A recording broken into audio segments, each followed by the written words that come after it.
Welcome, everyone. This is Coaching in Session. My name is Michael Rearden, and I will be your mindset coach today. And today we're going to be talking about psychology, executive coaching, and how to find peace with everything that can be going on in your life. And life can be very busy. It can be very hectic. It can be daunting. It can be something that you don't want to pay attention to, because the moment you pay attention to, you might start to see all the problems. You're going to start to run away. You're going to say, well, maybe I'll do this later. But yet, today, this present moment that we have right now can be the best time for you to take action, because you might be waiting for the right time. Maybe there is a right time for something, but they always say the right time is the present moment, right now. Because if we can take action more readily, we can do more things typically. Just because we do more things, it doesn't necessarily mean that the things we do are going to bring us happiness. The things we do are going to give us peace, or the things that we do are going to bring us some type of fulfillment. There are many aspects to a person and what they can get, what they're going to be able to do in their life. But yet, we have to look at where we are going astray, where the yarn of our life or whatever we're trying to create is beginning to unravel, or is beginning to fray. Let's focus on those areas, give some attention, mend exactly what's going on, repair, and then we can grow. Similar to how muscles are.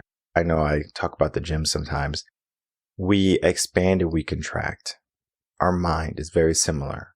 Our life can be very similar too, where we grow. Maybe we find that nice spot and we kind of go into that ball, that comfort zone. It feels good.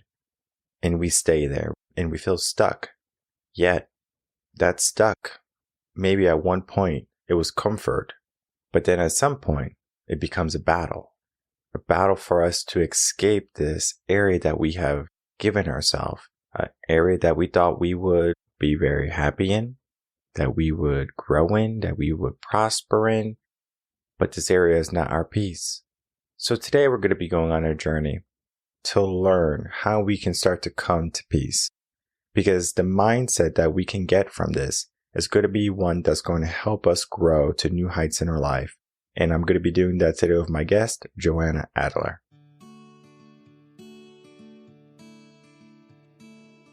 Welcome, Joanna Adler, to Coaching in Session. How are you doing today? I'm doing well, thank you. Happy to be here. So glad to have you on today. I have you on as a psychologist and executive coach, and I just love that mix because I know we're going to be having a great conversation. Because when we look at the mind can be tricky because it can be giving us limiting beliefs. It can be giving us more stress than we necessarily need. And we have to figure out a way to cope with that. And the work that you do is helping people realize their potential, reach it, get rid of stress and anxiety, and to find their spirit bond, per se. I'm just going to name it that. But with your, like in your own words, tell the world who you are, what you do, and how you help. Okay, sure. Well, that's an interesting introduction. So I am a clinical psychologist. I am also a depth hypnosis practitioner and a teacher at the Foundation of the Sacred Stream, as well as an executive coach. So I have multiple hats that I wear from multiple directions. But all of that synthesizes together, whether I'm working as an executive coach, working in a organization, in a educational setting, in a company, or whether I'm working with families or I'm working with individuals. I really do my best to come from the place of wanting the highest good for anyone that I'm speaking with and for all involved. So we're talking a bit here today about the Coming to Peace conflict resolution method, which is a conflict resolution class and methodology that I teach that's based in this book called Coming to Peace by Isa Gucciardi and Laura Chandler. The skills of understanding that come from psychology, that come out of executive coaching, that come out of spiritual practice really come together in this methodology to support people in feeling more whole and understanding what the roots of their conflicts are, both internally and externally, and giving them a path forward to, a path that one can walk in order to resolve conflict. So that's the, one of the main things I'm here to talk about today. Okay, great. So the conflict and the peace is going to be something that I'm going to be asking you a lot of questions on, because peace can be, I'm living in the forest by myself, and or maybe I have a cat or a dog and I'm very happy there. That's peaceful for me. Some people, they love to live in a small apartment in Brooklyn with a train right by their window, just rocking, like rattling everything. That could be peace for them. Peace is different for everyone. What is peace for you? Oh, what an interesting question. Peace for me is a state in which I feel calm, I feel spacious, I feel grounded, and I feel whole. And, I'm living in the mountains in Colorado now, and in part, you're talking about the relationship of one's place and one's state here. And so for me, one of the things that the high Rocky Mountains do is bring a state of groundedness and support and spaciousness that I really resonate with. I also believe that that state of calm spaciousness, which is something that is pointed to in Buddhist psychology. And Buddhist psychology is one of the roots of understanding that the coming to peace methodology is based in. We access that calm state through a particular kind of meditation called shamatha meditation in Buddhist practice. And that's generally a cultivation of a one-pointed awareness, right? Most commonly, it's with the breath, right? I'm just focusing on my breath in and my breath out, or I'm counting breaths, but I'm staying focused in a one-pointed way on a breath, on an image, right? There are multiple places that one can focus to create this calm state. So it's wonderful to have one's environment be something that is supportive to them in creating that calm, spacious peacefulness, that interior state of settledness, right? And you're right, some people, that noise of a train, that feels very settling, in part probably because it's familiar, right? But the good news is that we can cultivate that state wherever we are. And that is where I wanted to go, because the peace can be wherever we are. Think of how meditation can be not only done in a yoga room on a mat or on a cushion. You can do walking meditation. You can do some meditation in your vehicle while you're driving to work. There's many methods for that to happen. However, sometimes people are so strict with the view of peace. Peace is going to be everything is perfect in my life. And when it's not peaceful, that's when the conflicts are going to start to happen, begin in their life and or in their mind. So now they're trying to figure out, well, if I'm not at peace, my life is not perfect or it's not going the way I want, let me try to figure out what is going to be the steps to get me to that place. Maybe just in my mind, because maybe their physical location is maybe not going to be peaceful. But if we can make the mind the peaceful place first, then no matter where they are, they can begin to step into that peace. So, what do you see when people are finally deciding to come to peace is the most difficult parts for them to accept? Well, I think the path to creating peacefulness externally comes from creating peacefulness internally.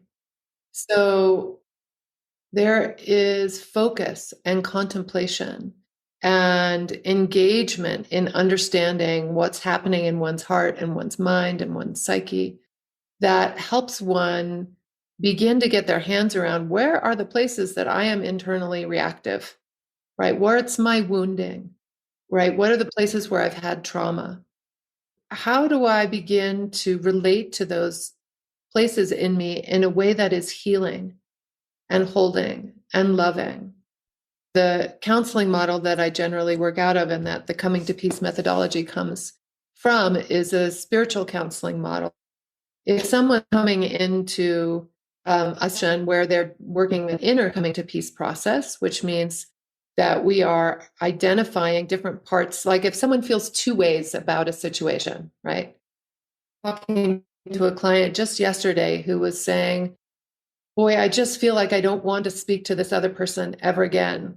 But yet I'm really feel like I'm not resolved and there's some things I need to say, right? So he's feeling two ways about this other person, right? And when we've got an inner split, when we feel two ways about a situation, one of the things we can do is use this methodology of inner coming to peace to come into an inner focus where we can identify these two different parts of the self with the support of inner resourcing and be able to let them have a conversation and say what they need to say, so that one can internally find a direction forward where the needs of both of those parts are met. And so we use this methodology, this coming to peace methodology, both internally, right, in terms of working with the inner reactivity, the feelings that someone has, right? Someone might move through the world with some anxiety, right? That's based in some fear, for example, that they come by honestly because of their history, right? But that fear keeps them from being peaceful, right? You asked, how does one move towards this state of peacefulness? One has to move inside with curiosity and support to understand the places inside of them that are hurting so that they can resolve those, so that they can bring healing that's needed to those parts of the self. Sometimes it's in a conversation, so that they can feel settled in how they're moving forward. The same thing happens between groups, between individuals, and even between, within a larger group. These kind of processes can be really helpful. It's so interesting because we talk about the idea of curiosity to look at the areas in our life that need healing, or if they have been wounded, or if we have dealt with trauma, we should look at it in a way to work on it and heal from it. But yet, in our world today, especially here in the West, when we have an issue in our life, one of the things we do so readily is we tuck it away, we hide it away, we sweep it under the rug, maybe save it for a later date, right? We put it on our to-do list. Yet there has to be some priority in that curiosity. Do you find that people wait too long to decide to heal, or it's always the right moment for them to step into that healing? Oh, the present moment is always a good time to step into healing and to allow yourself to be curious. Absolutely. I think you're right, Michael, that the pace of the world today in the West and in many other places in the world is so frantic, right? That people aren't taught to cultivate awareness of their inner experience.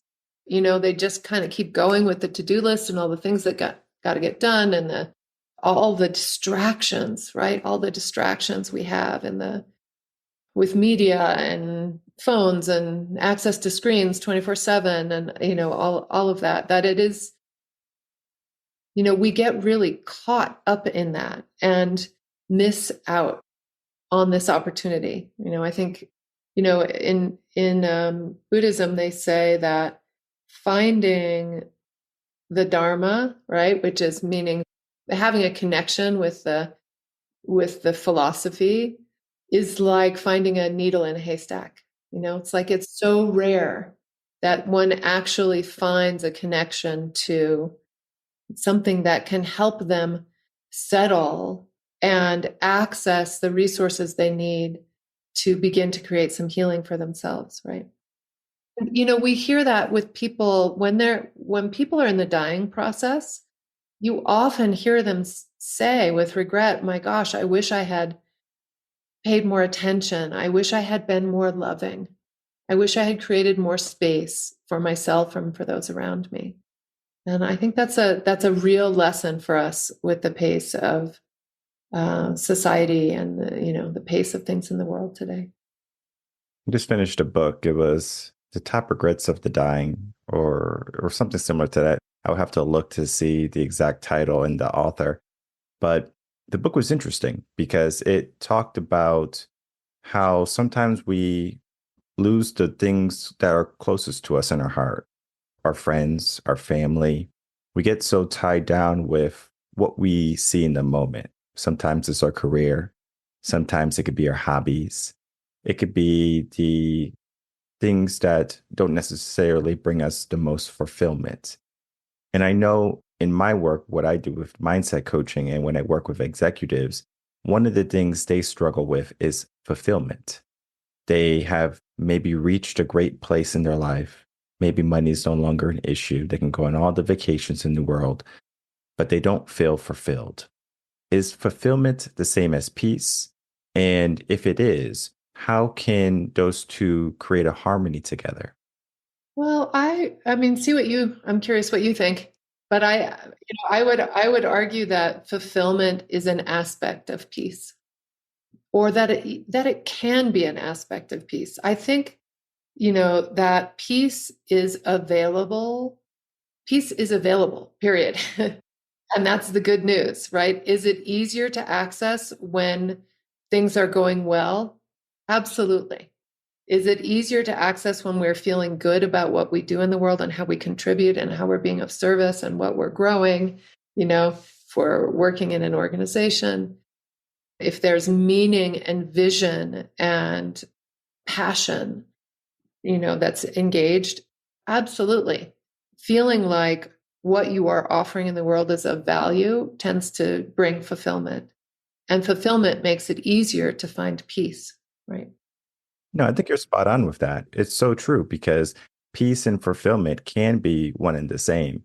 Sometimes we can give it different definitions. Again, it's very similar to success. What is success for me might not be success for someone else. Success for me might be I want to have a mansion with 29 bedrooms and 15 baths because that's how many I need and that's how many I feel I need to be successful.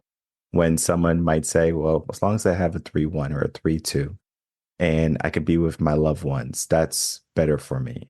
So society can definitely get in the way of what is peace or what is fulfillment, but we do have to do the work to choose that for ourselves. And this is where I want the conversation to go with you and I, because the work that you do is so powerful. And I wanted to go down the process of how you help people get rid of that angst that they're living in and come to peace. What are some of the first steps that you will walk through with a client? Is it just looking at their past, trying to figure out where the trauma is?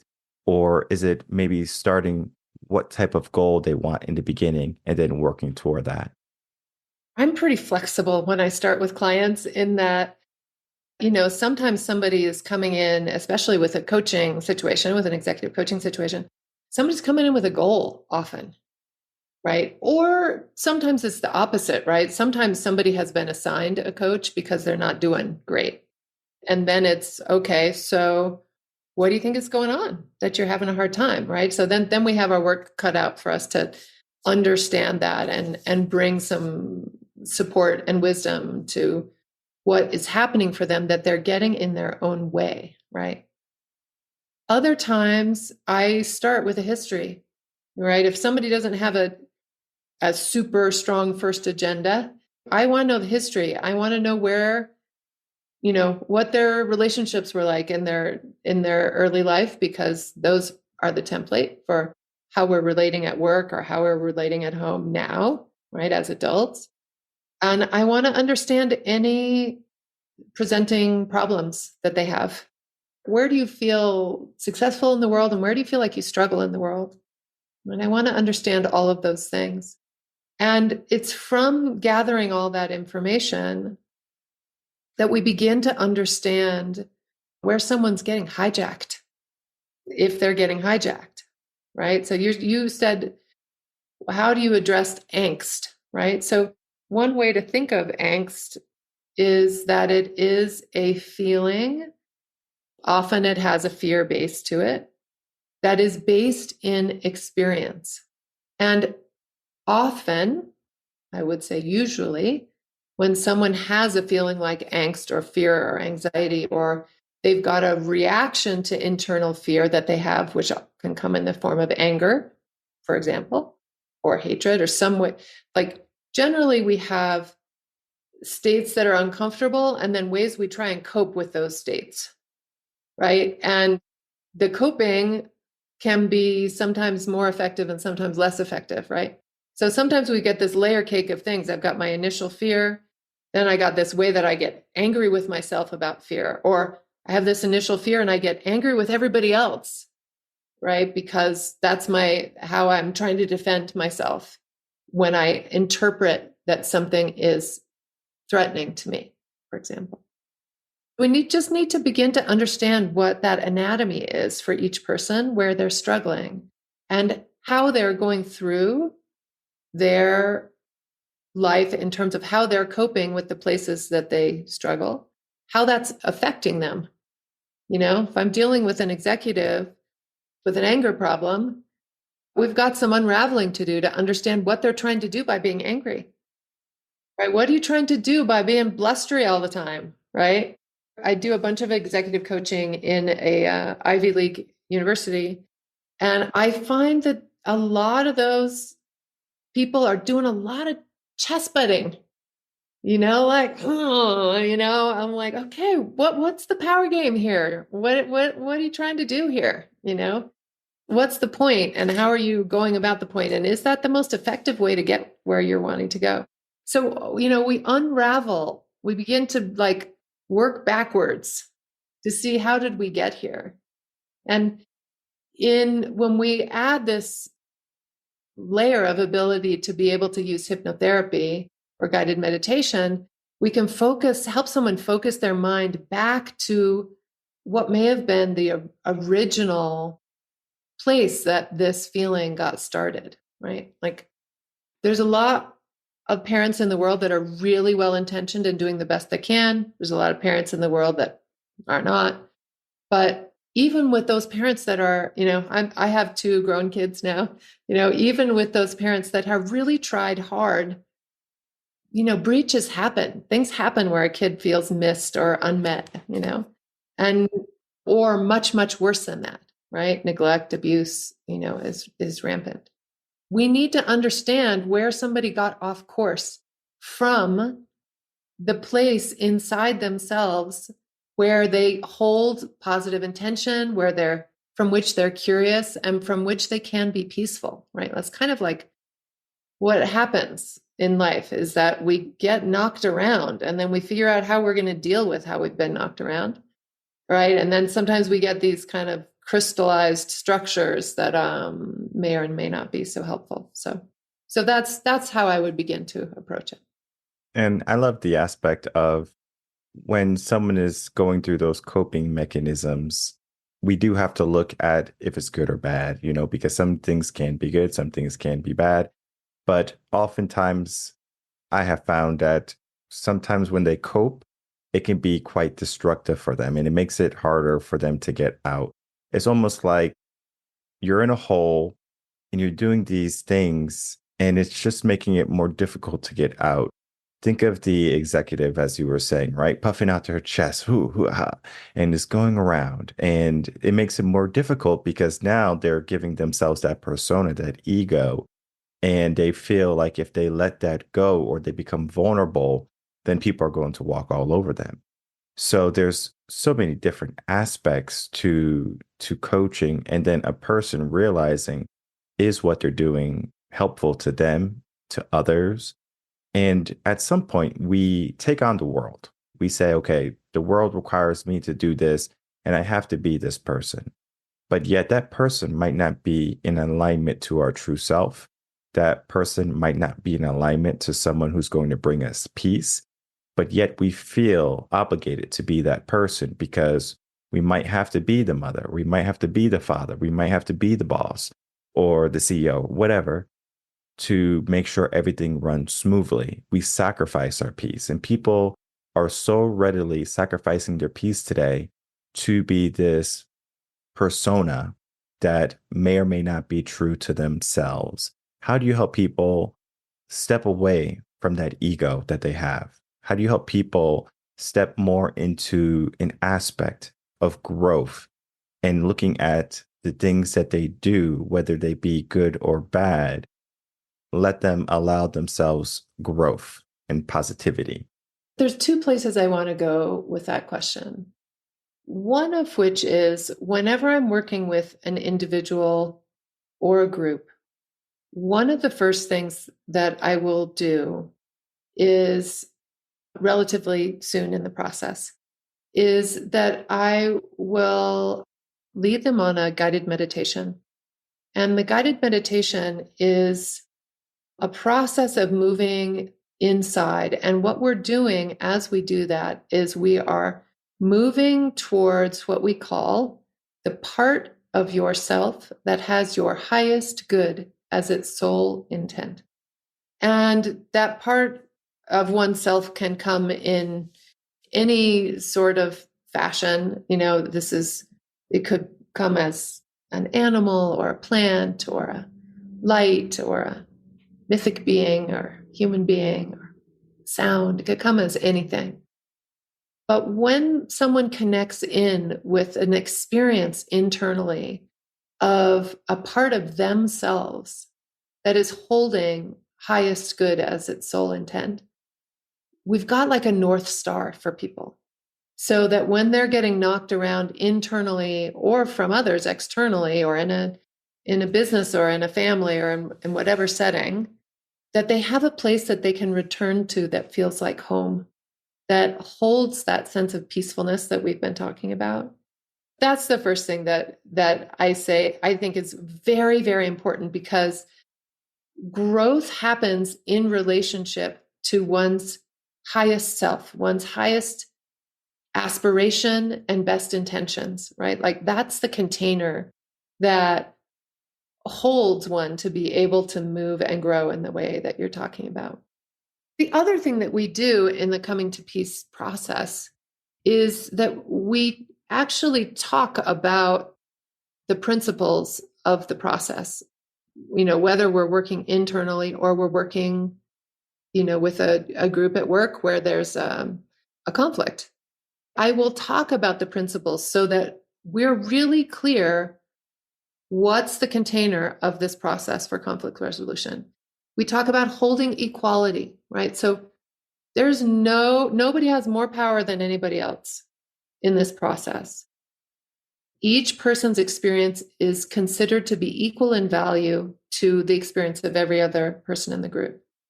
It's stated that we expect for every person in the group to hold mutual respect so that each person is encouraged to strive to not interrupt others, to listen with respect, and to know that no one person's agenda is any more important than anybody else's agenda, because the only way we get to a real, true peaceful situation is where everyone's needs are taken into account, right? We understand that we are all actually interdependent, and therefore our common mutual good, is prioritized in order to come to this place of peace.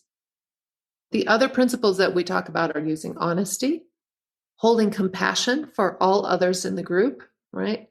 Holding patience and tolerance so that, if somebody else has a chance to speak in an actual coming to peace circle, we usually would pass, a talking stick or some kind of object that meant, if I have the stick, I'm the person talking, and there's no crosstalk otherwise, because it's interrupting and considered disrespectful. So, and we're looking at, and we ask for people to make a commitment to taking personal responsibility for how they have contributed to the conflict, right? To really look honestly at, what is my experience? How can I state my experience clearly and honestly?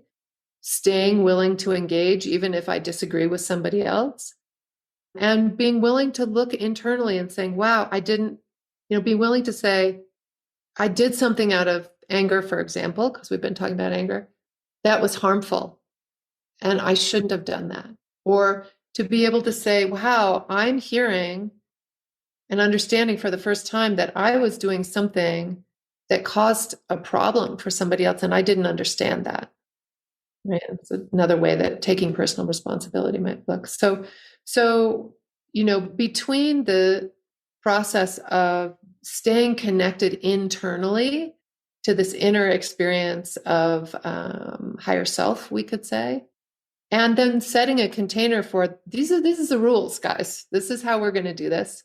Right. By working with an individual, I will say just a little bit in the meditation as we move in to work with a couple parts of the self about these principles, right? That the goal of this process is to come to a peaceful solution where all parts' needs are met, or all, in a group that everyone's needs are met. Perfect. And I love taking notes sometimes, like when I'm speaking with people, because sometimes you talk to someone they have so much wisdom.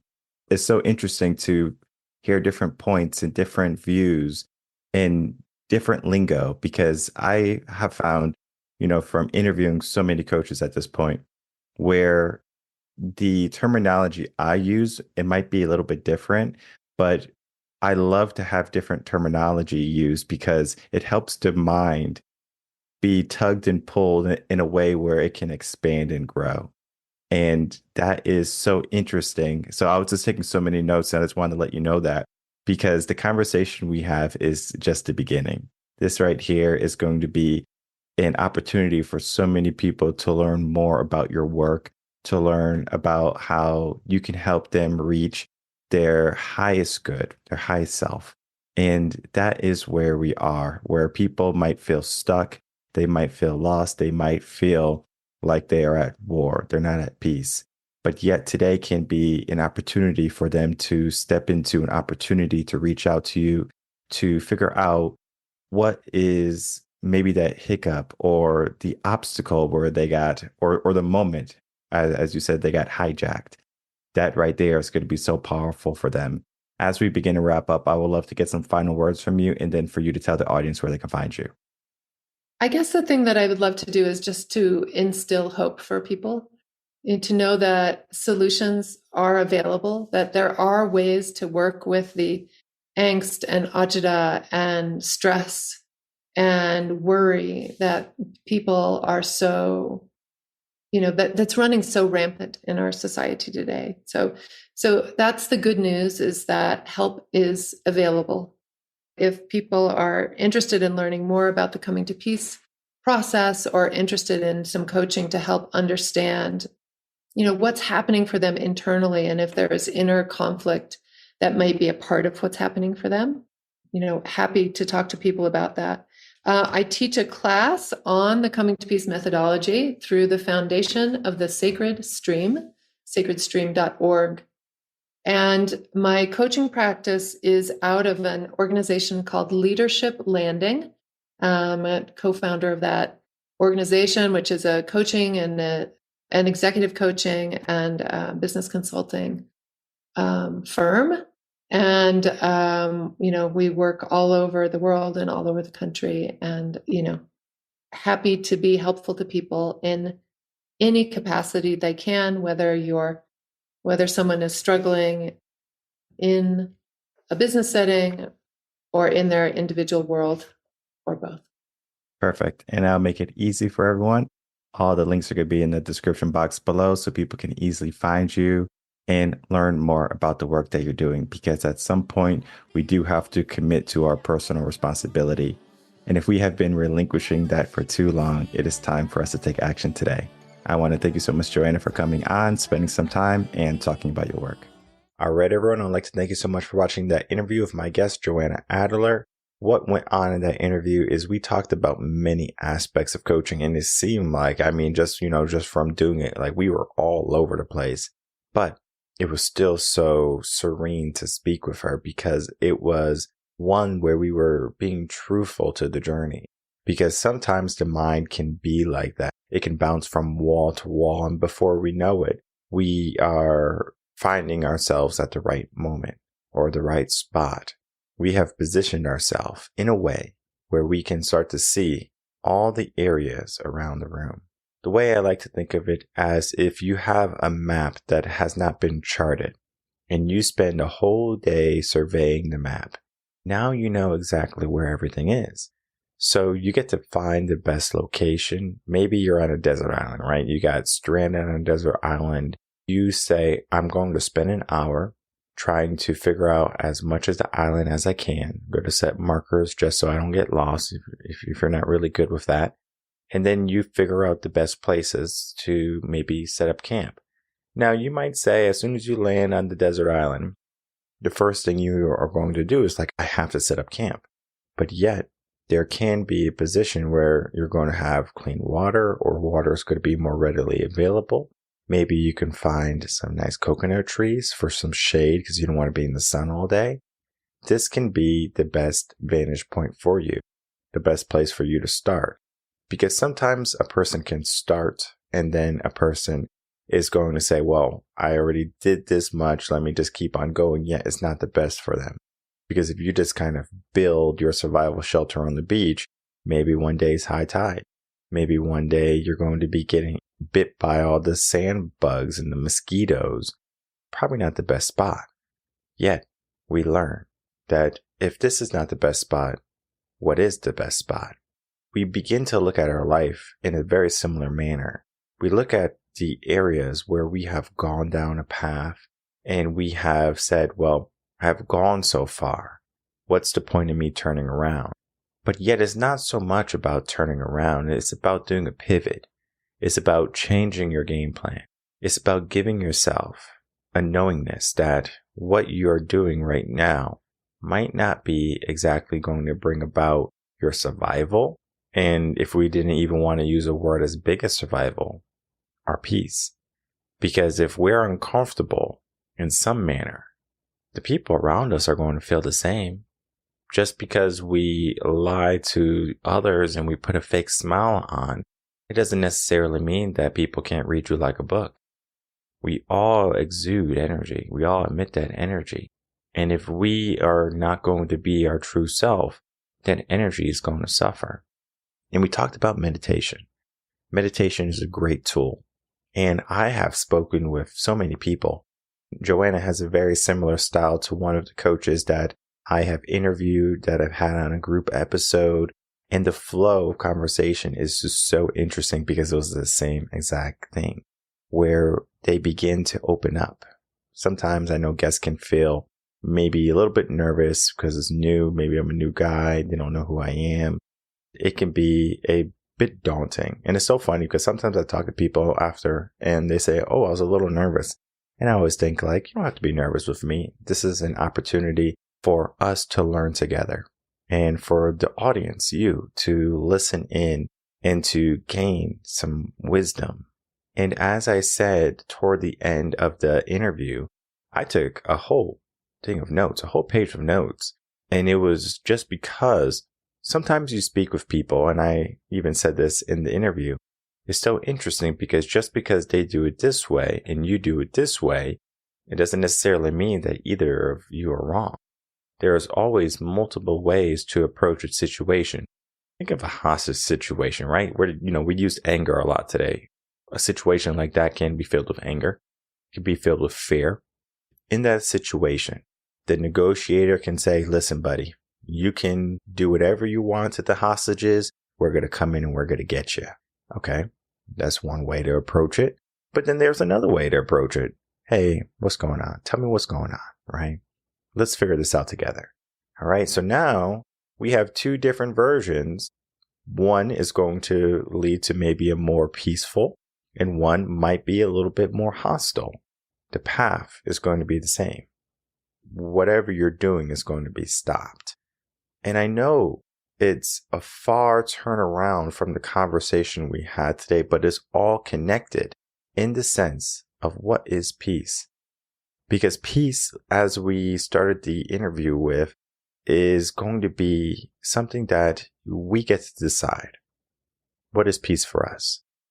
I was on social media the other day and I saw a picture of a father, and then I saw a video right after it of a father, and he said, the reason why I go to work for 55 hours, or the reason why I go to work all day, is when I come home, all the kids and the family, everyone's happy. And that is what they do. That was their purpose. That was their peace. Yet work can be so hectic. Work can be so stressful. It can be full of moments where you're like, I just want to give up.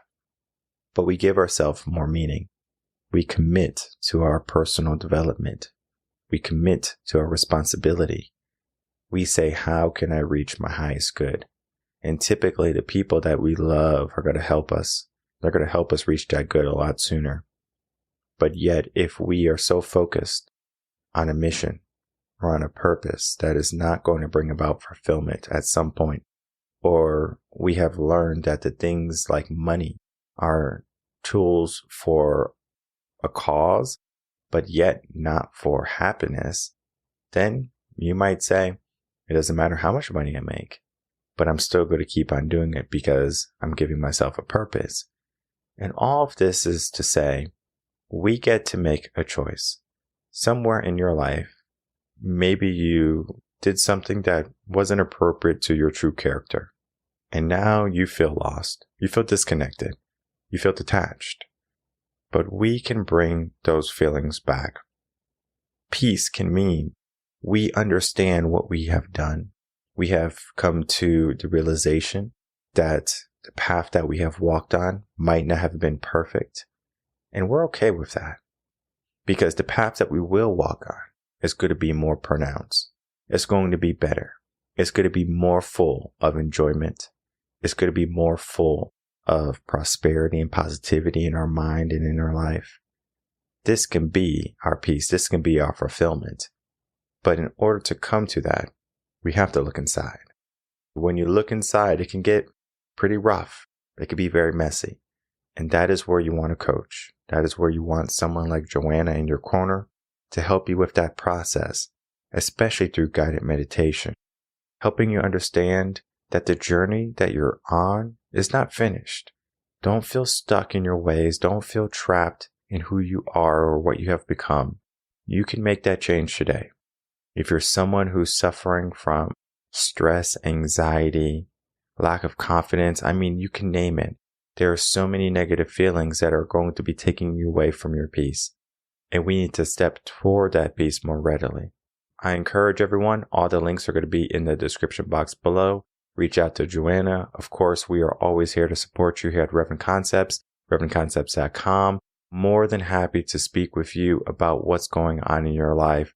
And there's always going to be people that are there to support you, there to help nurture your growth, and then help you get the mindset to finally become the person you're destined to be. My name is Michael Rearden. I'm a mindset coach. If you have any questions, email me coachinginsession@gmail.com, and I'll see everyone on the next episode of Coaching in Session. Until then, everyone take care.